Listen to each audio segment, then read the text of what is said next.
Well, it's a pleasure to be here, and my thanks to Mort and Ruben and Rick and John for inviting me.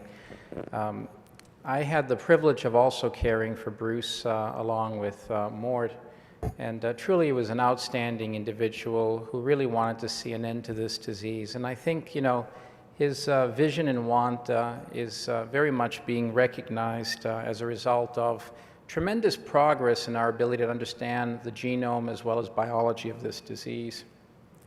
So this past weekend, we concluded the 9th International Workshop in Amsterdam, where we had 262 investigators that came representing some 35 countries. And this has grown exponentially by every other year that we've had this meeting. And what we saw really was a lot of progress to be reported on the genomic front that's actually being translated in our ability to innovate therapy. And I want to be able to touch upon some of those highlights in my talk. Now, up to very recent times, the best way to describe our strategy for developing drug therapy was basically a hand-me-down approach. We would wait for our colleagues in the myeloma world, in the lymphoma world, CLL world, anywhere we could find them, to help us, with the development of drugs. And sometimes this resulted in delays, of many, many years before those therapeutics could be vetted out and they would actually be handed down to the Waldenstrom investigators for investigation. Now, by far the most common approach to treating the disease involves Rituxan, either by itself or in combination with chemotherapy. This is a disease that strongly expresses CD20, even though it's a lymphoplasmacytic entity. And what you can see in this slide is that when we've used Rituxan as a single agent, we've gotten responses in about 25 to 40% of patients. But it's very seldom that we ever saw deep responses. And this was important because the deeper the response associated with Rituxan-based therapy, the longer the progression-free survival. And so for this reason, combination therapies with either cyclophosphamide or nucleoside analogs, proteasome inhibitors, as well as bendamustine were innovated. And with this, we saw increases in not only our overall response rates, but the depth of response, the very good VGPR responses as well as CRs.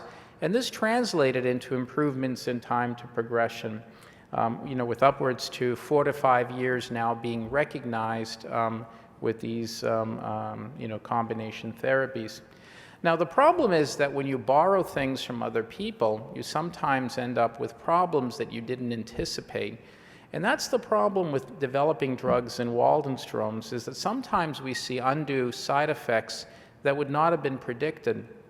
And a good example is rituximab. And I'm sure everyone in this audience, or pretty much everyone, has given rituximab and has had really relatively positive experiences.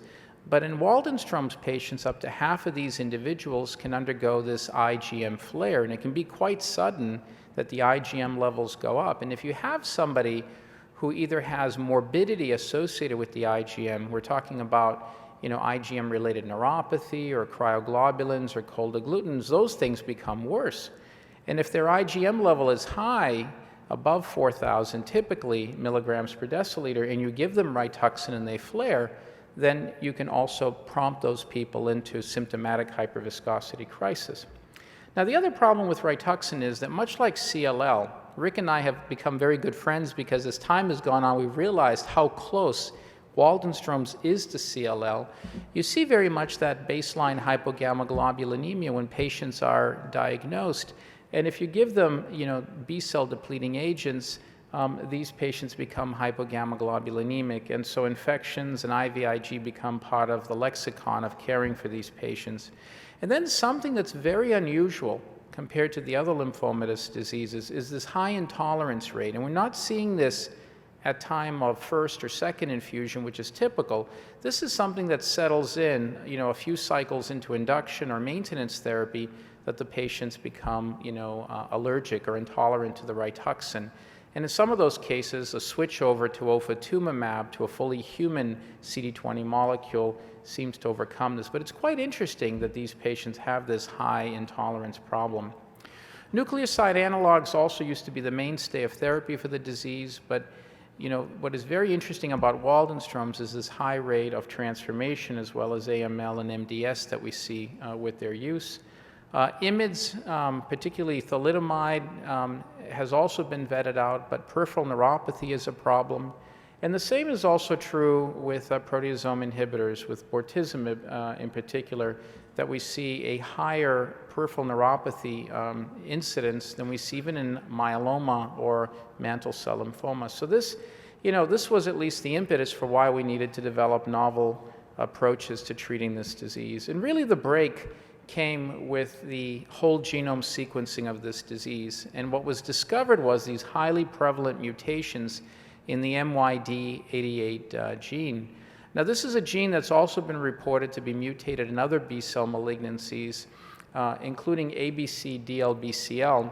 But you see actually sometimes a difference in pattern. With the Waldenstrom's patients, 93 to 95% of them will have the L265P mutation, and very rarely, but importantly, some of them will also have the non-L265P MYDB8 mutations. It's important to know those too, because when we typically work these up in patients as part of their diagnostic workup, we'll use PCR, and we'll pick up the L265P but miss these other non-L265Ps.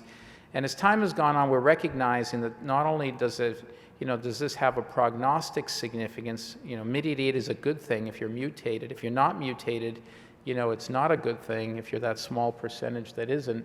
But it also may be important in predicting who may respond to drugs like Ibrutinib, as we'll discuss. In ABC-DLBCL, you see a lot of the non-L265Ps, so the biology of which remains unclear to us, why we see this kind of difference in the type of mutations within MYDB8 that are present.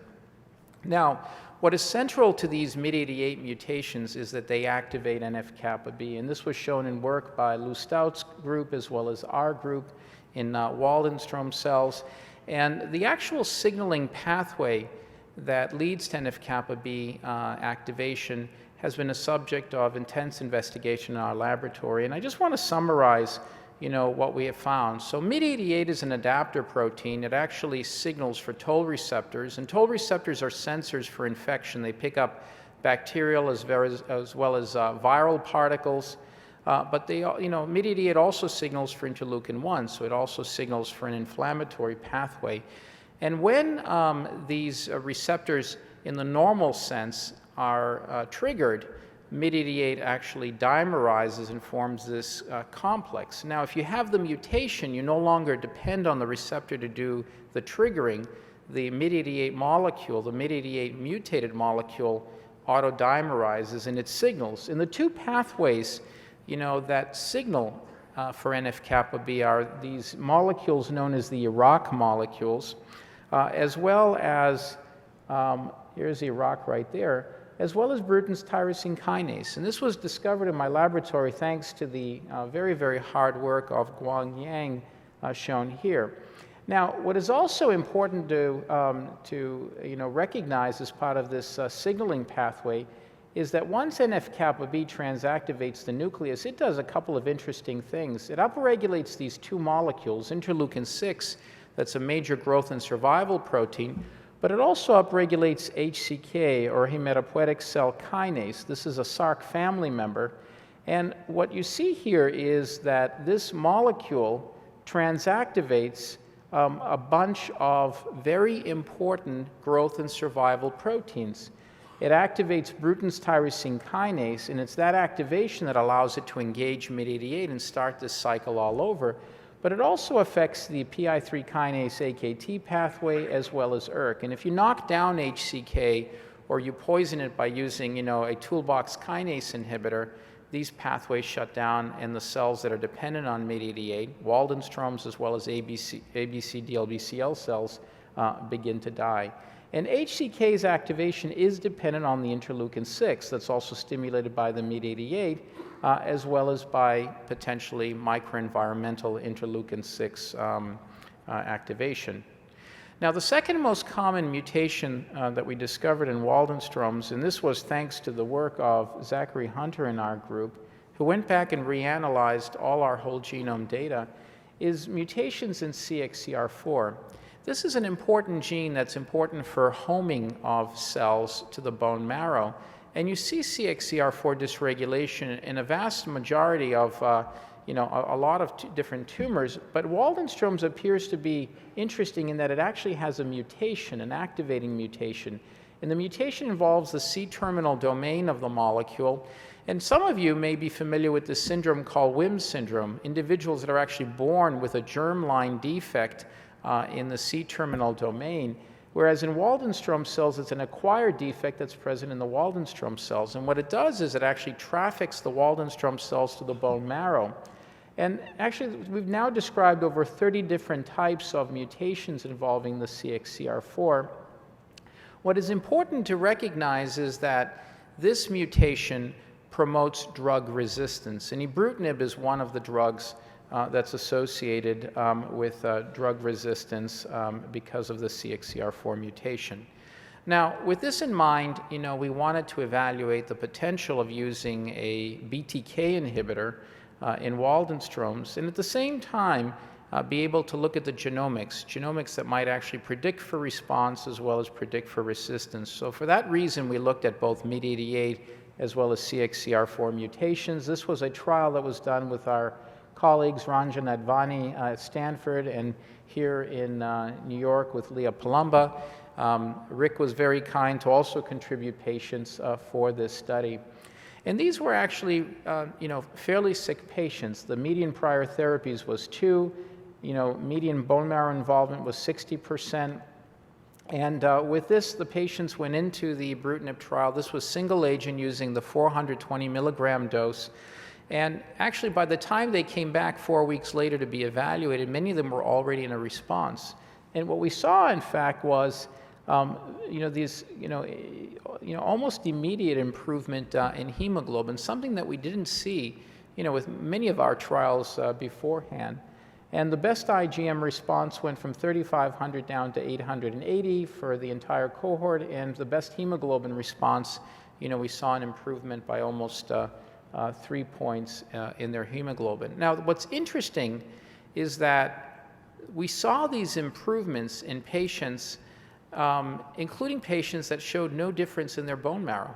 We could do serial bone marrow biopsies, and we were surprised that the disease wasn't growing, but it wasn't regressing, and yet the IgM was coming down and the hemoglobin was improving. This really speaks to the fact that Ibrutinib, can potentially affect, cellular mechanisms that affect IgM production independent of tumor cell growth. We call this IgM discordance. But it might also affect cytokines and microenvironment, which might, provide an inflammatory environment that inhibits, hemoglobin production. Now, in terms of the overall response rate, it was about 90% for all patients. But interestingly, when you looked at the mutation status of these individuals, you could actually see differences. So if the patients did not have any MYDB8 mutation, and we're talking also excluding those non-L265P mutations, no response. Whereas if they had a MYDB8 mutation, they responded, and if they had additionally the CXCR4 WM mutation, the major response rate here was lower. It's still something to be, incredibly excited about, 60%, single agent activity, but it does actually contrast and very much, support what we had seen in vitro. Now, this is actually one of the things to keep in mind. When the patients do have the CXCR4 mutation, the responses are slower. And this is important to recognize because in the community, many individuals will try the drug for a few months and they'll say, nothing's really happening here, it's time to switch therapy. But the thing that you might be missing is eventually that patient may end up responding. It may just take a while for the CXCR4 mutated patients to show a response. This is actually the progression-free survival data and overall survival data that was in our New England Journal paper. At 2 years, it was 70%. We just saw at this workshop, Leah Palumba provided the update. Now at 37 months, we've seen no change in the progression-free survival in this cohort. Now we saw no unexpected toxicities, very much in line with what our colleagues have seen in other disease groups. And this investigator-sponsored study led to the approval of Ibrutinib in the United States, as well as Europe, and also in Canada. And I think the point to make about this is that investigators can, bring their data to the FDA, EMA, and even Canada, and you can make a difference. So it's really important to keep this in mind, that we don't necessarily just always have to have company-sponsored registration studies to be able to make these kinds of advances. Now, in Amsterdam, we also heard from Dr. Demopoulos and his group, who had been running a study different than ours in rituximab-refractory individuals. And these were actually relatively sick people. They actually had 4 prior therapies, whereas in our study it was 2 prior therapies median. And very much they saw the same thing. These rapid improvements in hemoglobin, decreases in IgM, the overall response rate, major response rate, almost identical to what we had reported in our, in our studies. And, even the impact of CXCR4. The patients that had the mutation, tended to lag in terms of hemoglobin improvement, and also tended to lag in terms of reduction in IgM. So it was almost a, a photocopy of our study. And this just got accepted actually into Lancet Oncology, so it'll be coming out very, very soon. So when you discover mutations, the first thing that, goes through your head is, how am I going to use this, to be able to make a difference in patients? And MYDB8, I think, offers us an opportunity to make, inhibitors against various components of a signaling pathway. But this may also be true of CXCR4. There are a number of antagonists of CXCR4, some of which you may be familiar with, like plerixafor, that's commonly used. But there's also this monoclonal antibody, ulocuplimab, that can also block CXCR4 receptor signaling.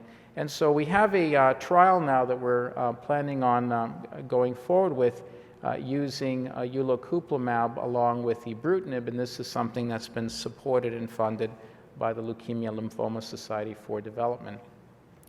Now, one of the questions that comes up is, why aren't you getting CRs with Ibrutinib and Waldenstrom's? And so, as I mentioned earlier, at least one of the areas that we've actually suspected and wanted to investigate further is that if we're blocking Bruton's tyrosine kinase and not affecting Iraq, could this be potentially providing these tonic, clonic, survival support? And so we investigated this in patients that we had treated with Ibrutinib, and in fact, the Iraq pathway remained turned on. And if we took the cells that were in those patients who had been receiving Ibrutinib for 6 months, and then we ended up co-culturing them with both Ibrutinib as well as a toolbox Iraq inhibitor, we could see actually, the induction of apoptosis, whereas we didn't see that with either drug alone. And so as part of our efforts, we've been trying to map out the importance of Iraqs. There's both Iraq1 as well as Iraq4 that are components of the myddosome signaling apparatus. And the long and short of this work, which was presented at ASH last year, is that Iraq1 in particular appears to be the more important Iraq in myddosome signaling. And if you knock down Iraq4 versus Iraq1, you see much more potent apoptotic effect with Iraq1 itself.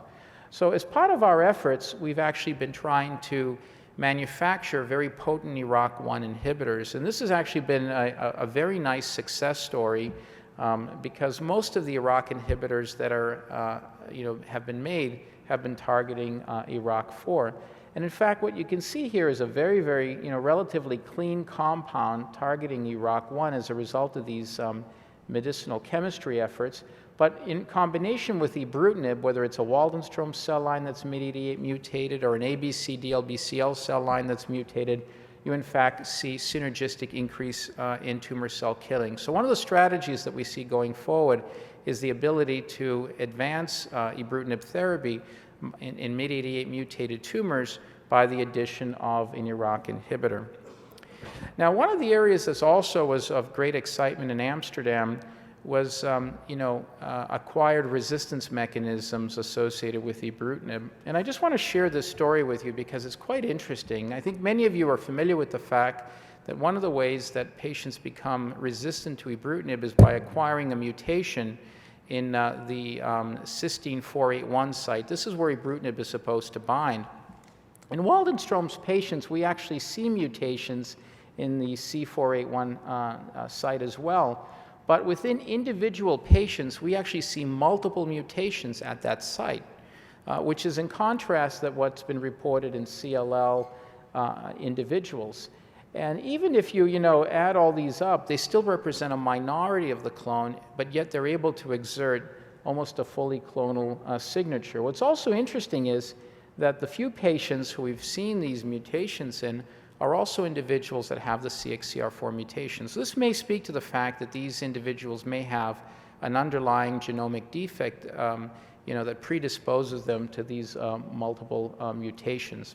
So what are we going to do about this, when these patients acquire these C481 and other types of Ibrutinib resistance mutations? Well, one of the things that we've been doing is studying how these cells may be signaling differently.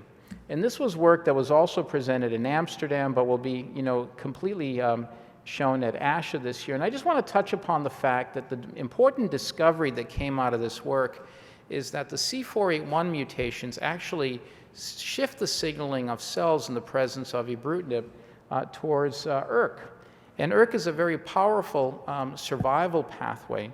And one of the important, advances that was made possible because of the Chens here, mother as well as son, is showing, in fact, that if you use an ERK inhibitor along with Ibrutinib, that you can actually show, synergistic killing of these BTK-resistant cells. That you still require the Ibrutinib to be present, possibly because other targets are affected by Ibrutinib beyond just BTK.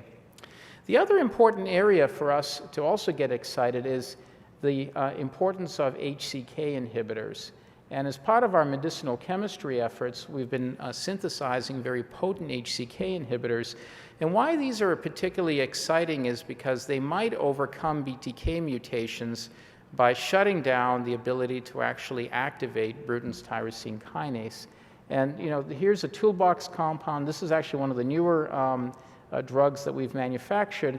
And in deference to what we see with Ibrutinib when we introduce mutations in BTK, you see that the HCK inhibitors can overcome the BTK resistance.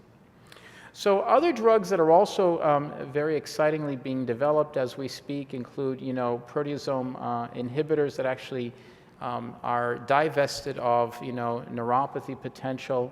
Other MYDB8 targeted BTK inhibitors, including the Acala drug that you heard about, as well as BGB3111, Ulocuplimab to target CXCR4 signaling. Venetoclax also shows impressive activity, at least in initial experiences in Waldenstrom's patients. And then finally, daratumumab is also an important drug, I think, for this field. A study will be opening very shortly.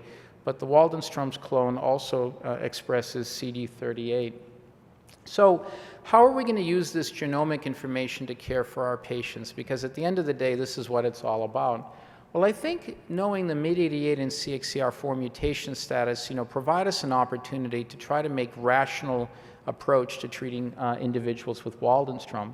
And so, in the setting where you have an individual with the MYD88 mutation but no CXCR4 mutation, I think Ibrutinib can be considered in most of the circumstances. If the patients have bulky disease, then our preference is to go with bendamustine-based therapy. If they have amyloidotic component, toward their disease, a proteasome inhibitor is best to be utilized. And then for those individuals that have an IgM peripheral neuropathy, you don't want to use a drug that's going to cause neuropathy, so you're better off considering Rituxan alone or with an alkylator if the presentation is severe. Now, what if they have a CXCR4 mutation? Well, if you're looking for an immediate response, that may be a concern because, we know that CXCR4 mutated individuals have a slower response. So if an immediate response is needed, one can consider one of the alternative therapies. But otherwise, if you're not looking for that immediate response, and most of the patients with Waldenstrom, we don't, then the same caveats as above can be considered. Now here's the problem.